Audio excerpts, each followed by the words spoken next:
Good morning India. कैसे हो बच्चों, मेरे प्यारो, मेरे दुलारो, मेरी आंखों के तारों। आशा करता हूं सब सुरक्षित होंगे। Stay at home, stay safe, be safe. कभी कभी मेरे दिल में एक ख्याल आता है कि किसने ऐसा सोचा था कि कोरोना की वजह से ऐसे भी दिन आएंगे कि छुट्टियां तो होंगी लेकिन मना नहीं पाएंगे, रास्ते तो खुले होंगे लेकिन कहीं जा नहीं पाएंगे, आइसक्रीम का मौसम होगा लेकिन खा नहीं पाएंगे, जो दूर होंगे उन्हें पास बुला नहीं पाएंगे और जो पास होंगे उन्हें हाथ लगा नहीं पाएंगे। तो चलिए स्टार्ट करते हैं आज का टॉपिक जो है इक्वी पोटेंशियल सरफेसेस। बच्चों, इक्वी पोटेंशियल सरफेसेस एग्जैक्टली है क्या, समझते हैं बात को। जैसे कि आपको नाम से ही पता चल रहा होगा, इक्वी पोटेंशियल। इक्वी पोटेंशियल का मतलब हो गया इक्वी। पोटेंशियल तो आप लोग पढ़ चुके हैं, पोटेंशियल का फॉर्मूला आपको पता होगा इक्वी। इक्वी का मतलब क्या हो गया, जैसे आप लोग पढ़ते आ रहे हो बचपन से, इक्विलेटरल। इक्विलेटरल का मतलब एक ऐसा त्रिभुज, एक ऐसा ट्रायंगल हुआ करता है जिसकी तीनों साइड्स कैसी होती हैं, जी हां, बराबर। इक्वी पोटेंशियल का मतलब बच्चों एक ऐसा सरफेस हुआ सॉरी, इक्वी पोटेंशियल का मतलब एक ऐसा सरफेस हुआ जहां पर पोटेंशियल होगा बिल्कुल बराबर। सपोज करते हैं ये आपके पास एक चार्ज है, एक्स वाई जेड इसकी कुछ भी वैल्यू है, और ये मैंने एक ऐसा सर्कल या एक ऐसा स्फीयर ले लिया जिसकी कहां पर लोकेटेड है, ये लोकेटेड है इसके सेंटर पर। अगर मैं डिस्टेंस की बात करूं, ये डिस्टेंस, ये डिस्टेंस, ये डिस्टेंस, ये डिस्टेंस, ये डिस्टेंस, ये डिस्टेंस, ये डिस्टेंस, सारे के सारे डिस्टेंसेस होंगे बराबर, because all these are radius. तो आपको याद होगा, अगर ये सारे डिस्टेंसेस में आर ले लूं तो पोटेंशियल का फॉर्मूला हुआ करता था के क्यू बाय आर। ये हमने ड्राइव कर चुके हैं पिछली कुछ क्लासेस के अंदर। तो पोटेंशियल का फॉर्मूला आपके पास निकल के आया के क्यू बाय आर। तो क्या यहां पर पोटेंशियल, यहां पर पोटेंशियल, यहां पर पोटेंशियल, यहां पर पोटेंशियल, यहां पर पोटेंशियल, यहां पर पोटेंशियल और यहां पर पोटेंशियल, सब जगह पोटेंशियल डेफिनेटली सेम होगा। क्योंकि के, क्यू और आर तीनों क्या हैं, कांस्टेंट हैं। तीनों क्या हैं, कांस्टेंट हैं। तो अगर के की वैल्यू कांस्टेंट है, क्यू कांस्टेंट है और आर भी कांस्टेंट है, तो ऐसी कंडीशन में हम बोलेंगे कि स्फीयर के या सर्कल के हर पॉइंट पर पोटेंशियल क्या होगा, सेम होगा। पोटेंशियल क्या होगा, इक्वल होगा। पोटेंशियल क्या होगा, सेम होगा, समान होगा, इक्वल होगा। तो हर जगह एक ऐसा सरफेस जहां पर पोटेंशियल सेम हो वो कहलाता है इक्वी पोटेंशियल सरफेस। तो पहले इसकी डेफिनेशन लिख लेते हैं।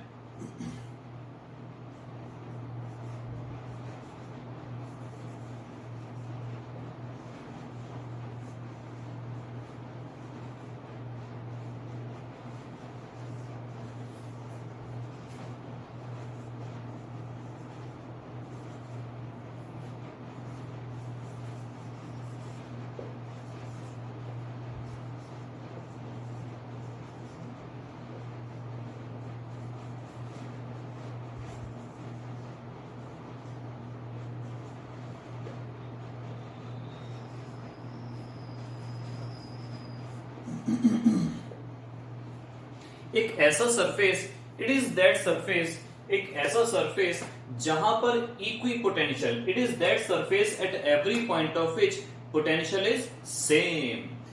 आपको याद होगा V B minus V A हमने पढ़ा था डब्ल्यू ए बी अपॉन में क्यू नॉट, ये हमने पढ़ा था बच्चों। इसका मतलब क्या था कि अगर किसी टेस्ट चार्ज को ए से बी तक लेकर जाना है तो कितना वर्क डन किया divided by that test charge, V B minus V A, ये निकल के आता था आपके पास पोटेंशियल डिफरेंस। अब ध्यान से देखिए, अगर कोई होगा इक्वी पोटेंशियल सरफेस, क्या होगा बच्चों, इक्वी पोटेंशियल सरफेस, ऐसी कंडीशन में जहां पर पोटेंशियल, इस पॉइंट को अगर मैं बी नाम दे दूं, इस पॉइंट को अगर मैं ए नाम दे दूं, तो वीबी माइनस वी ए हो जाएगा जीरो, क्योंकि दोनों पॉइंट्स पर पोटेंशियल है सेम। तो वीबी माइनस वी ए हो गया जीरो, ये आपके पास बचा डब्ल्यू ए बी अपॉन में क्यू नॉट, तो इसका मतलब आ गया W A B equals to 0। क्या हमने कोई वर्क डन करा? डेफिनेटली नॉट, हमने कोई वर्क डन नहीं करा।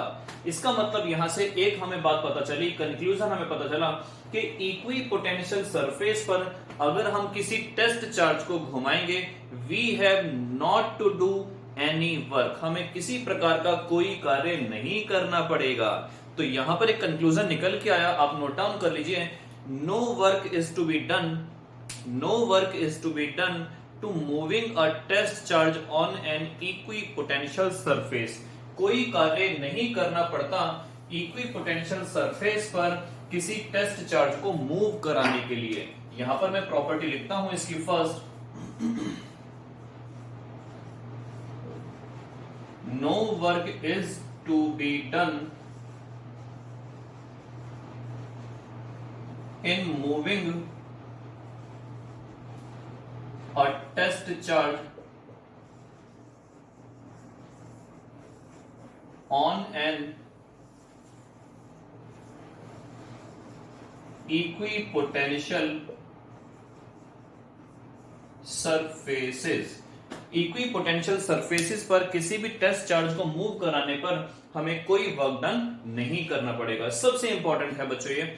दूसरा देखते हैं, इसका एक छोटा सा एग्जांपल भी मैं आपको बताता हूं, देखिए ध्यान से। सपोज कीजिए ये आपके पास एक सिस्टम है, ये आपके पास एक सिस्टम है, यहां पर रखा हुआ है 2 माइक्रोकूलम, यहां पर रखा है -5 माइक्रोकूलम, यहां पर रखा हुआ है 2 माइक्रोकूलम और यहां पर रखा हुआ है -5 माइक्रोकूलम। Is it clear? अब 2 माइक्रोकूलम यहां पर क्रिएट करेगा पॉजिटिव पोटेंशियल और 2 माइक्रोकूलम क्रिएट करेगा पॉजिटिव पोटेंशियल। तो क्या एक दूसरे के पोटेंशियल को ये कैंसिल आउट करेंगे? जी नहीं, इसलिए हम यहां पर रख देंगे -2। 2 वाले ने जितना पोटेंशियल क्रिएट करा, माइनस वाले ने उतना ही क्रिएट करा, नेट पोटेंशियल कितना हो गया यहाँ पर? 0। इन दोनों की वजह से -5 जितना क्रिएट करेगा उतना ही हम कर देते हैं यहाँ पर +5।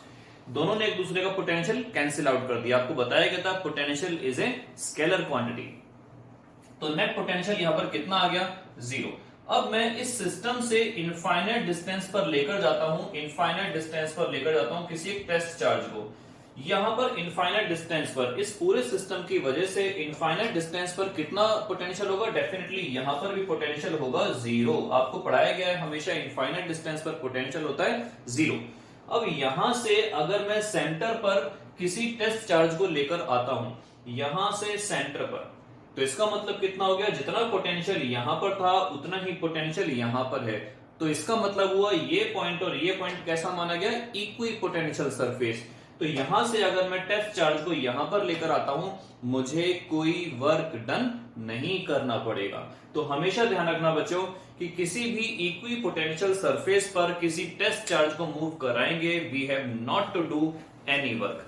सेकंड इसकी प्रॉपर्टी पर आते हैं, ध्यान से देखिएगा। सेकंड इसकी प्रॉपर्टी पर आते हैं।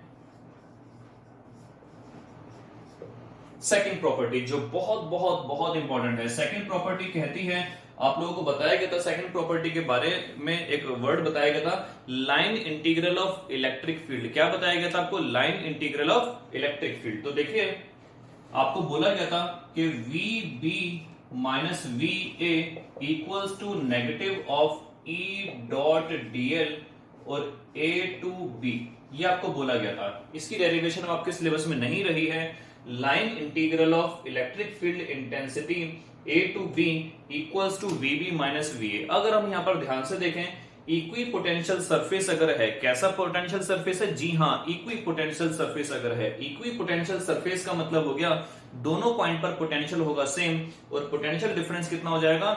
0 अंडा। तो यहां पर आपके पास आ गया 0, ये आपके पास बचा minus E dot d l A to B. Negative कोई काम का रहा नहीं क्योंकि एक तरफ आपका 0 है, तो अल्टीमेटली आपके पास बचा E dot d l equals to 0। ये डॉट प्रोडक्ट है, अगर हम यहां पर इसको ऐसे कन्वर्ट कर दें तो ये आएगा cos थीटा इक्वल्स टू 0। ना ही इलेक्ट्रिक फील्ड 0 है, ना ही लाइन 0 है। इसका मतलब क्या हुआ? यहां पर इसका मतलब हुआ cos थीटा की वैल्यू 0 है। cos थीटा की वैल्यू 0 होती है थीटा इक्वल्स टू 90 डिग्रीज पर। इसका मतलब क्या हुआ कि इलेक्ट्रिक फील्ड और लाइन के बीच में कितने डिग्री का एंगल बना? जी हाँ, 90 का मतलब होता है बिल्कुल परपेंडिकुलर। अब समझते हैं इसका एग्जैक्टली मतलब हुआ क्या।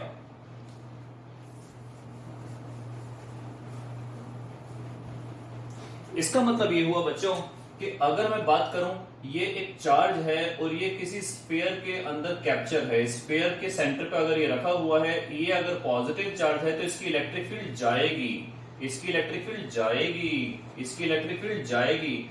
और ये वो वाला पॉइंट मान लिया जहां पर हम बोल रहे हैं लाइन इंटीग्रल। इस पाथ पर अगर मुझे इलेक्ट्रिक फील्ड का लाइन इंटीग्रल निकालना है तो कहने का मतलब है ये छोटा सा डीएल हो गया, ये इलेक्ट्रिक फील्ड हो गई, ये छोटा सा आपके पास डीएल हो गया, ये आपके पास इलेक्ट्रिक फील्ड हो गई।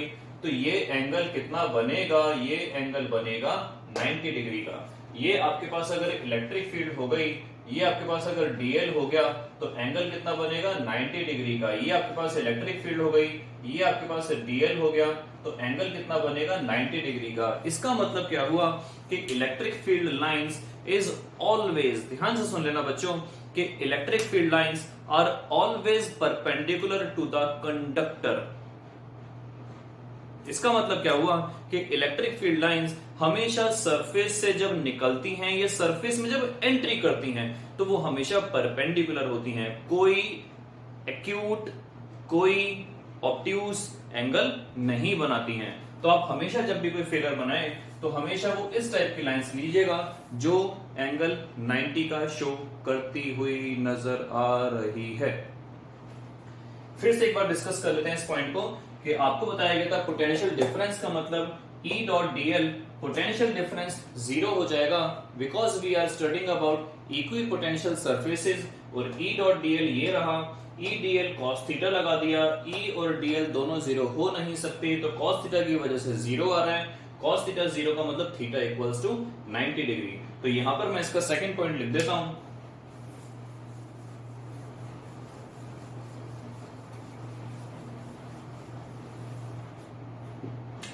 इसका सेकंड पॉइंट क्या हुआ कि इलेक्ट्रिक फील्ड लाइंस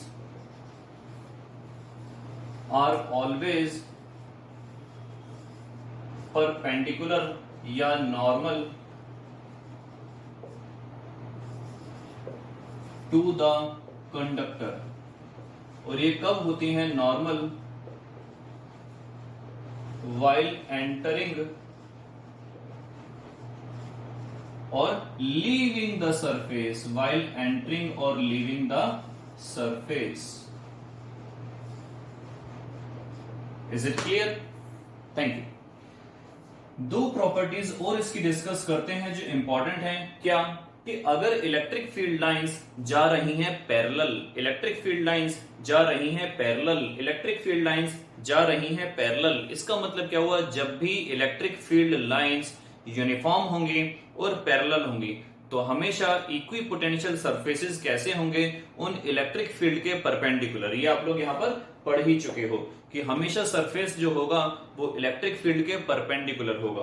तो छोटी सी बात देख लेते हैं कि अगर इलेक्ट्रिक फील्ड लाइंस इस तरीके से जा रही हैं जो यूनिफॉर्म है और पैरेलल है, यूनिफॉर्म है और पैरेलल है, अरे भैया बताते रहोगे आप, यूनिफॉर्म है और पैरेलल है, तो इक्वी पोटेंशियल सरफेसेस हमारे पास कुछ इस तरीके के होंगे कि ये ऐसे होंगे, ऐसे होंगे, ऐसे होंगे, ऐसे होंगे, ऐसे होंगे, ऐसे होंगे। बात समझ में आई? इसका मतलब क्या हुआ कि अगर हमारे पास इलेक्ट्रिक फील्ड लाइंस ऐसे जा रही हैं, ये तो खैर पैरेलल लाइंस है नहीं, आप लोग डेफिनेटली पैरेलल लाइंस बना सकते हैं।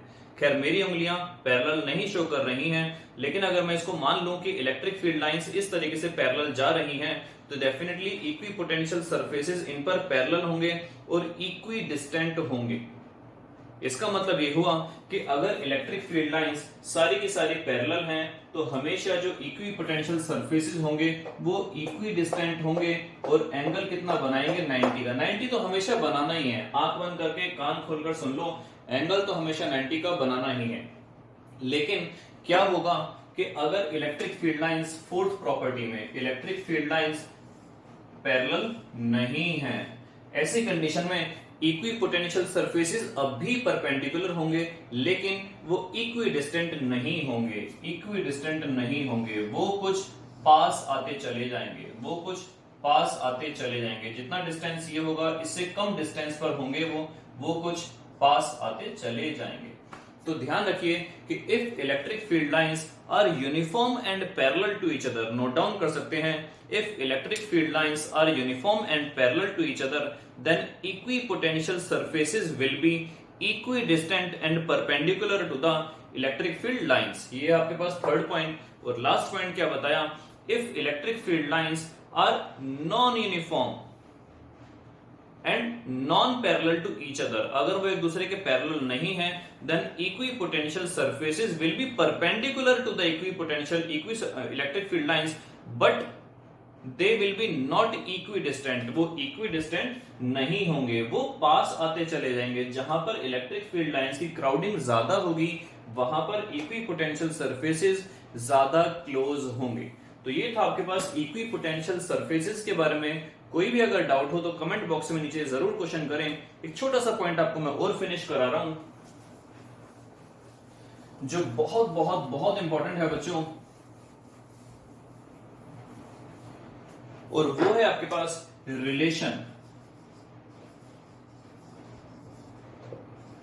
Relation between electric field and potential, relation between electric field and potential. फटाफट हम ध्यान से देख लेते हैं कि अगर आपने पढ़ा था बुक वाला जो पार्ट है वो आपको थोड़ा सा कॉम्प्लिकेटेड लगेगा, शायद समझ में ना आए। मेरे पास इसका नया मेथड है कि V इक्वल्स टू आप लोगों ने पढ़ा KQ/R, V इक्वल्स टू आप लोगों ने पढ़ा KQ/R। अगर हम डिफरेंशिएट करते हैं दोनों तरफ, ऑन डिफरेंशिएटिंग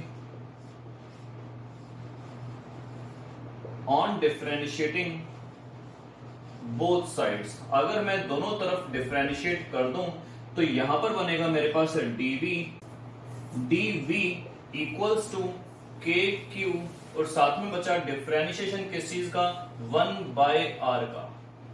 डिफरेंशिएशन आपको करना है 1/R का, और आप लोग जानते हो अगर कि 1/R का डिफरेंशिएशन हो जाएगा आपके पास KQ, ये हो जाएगा -1/R²। तो अगर मैं ध्यान से देखूं इस नेगेटिव वाली टर्म को मैं बाहर ले आऊं, नेगेटिव वाली टर्म को अगर मैं बाहर ले आऊं तो हमारे पास बनेगा dV/dR माइनस का इलेक्ट्रिक फील्ड, KQ/R² हुआ करता था आपके पास इलेक्ट्रिक फील्ड, तो dV/dR की वैल्यू निकल के आई -E। ये है रिलेशन इलेक्ट्रिक फील्ड और पोटेंशियल के बीच में, ये है रिलेशन इलेक्ट्रिक फील्ड और पोटेंशियल के बीच में। ध्यान से देखिए बच्चों,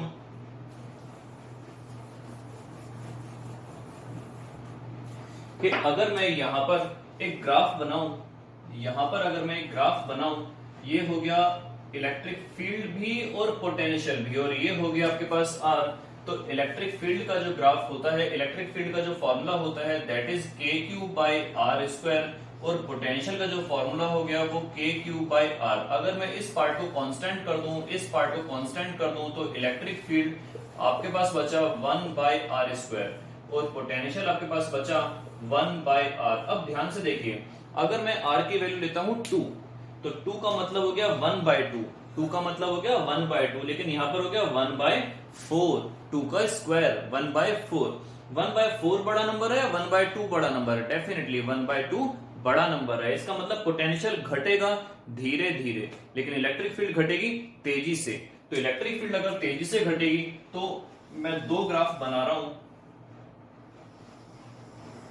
आप मुझे बताओ कि किसमें ऐसा होगा अगर हम बॉल को लुढ़काएं तो तेजी से नीचे आएगी, इस आगे वाले में या पीछे वाले में, इस 1 नंबर में या 2 नंबर में। ध्यान से देख के बताइए कि ऐसा किसमें होगा कि अगर मैं बॉल को लुढ़काऊं तो वो तेजी से नीचे आएगी। डेफिनेटली जो आगे वाला है ये ज्यादा स्टीप है, ज्यादा खड़ा है, तो 2 वाले में तेजी से बॉल नीचे आएगी। इसका मतलब आगे वाला ग्राफ जो हो गया ये इलेक्ट्रिक फील्ड का हो गया और पीछे वाला ग्राफ हो गया पोटेंशियल का, क्योंकि ये तेजी से घट रहा है।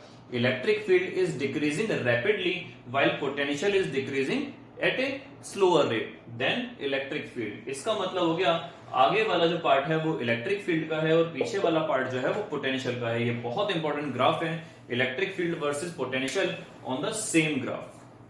तो आपको रिलेशन बताया मैंने कि relation between electric field and potential का मतलब हो गया dv by dr equals to minus का e।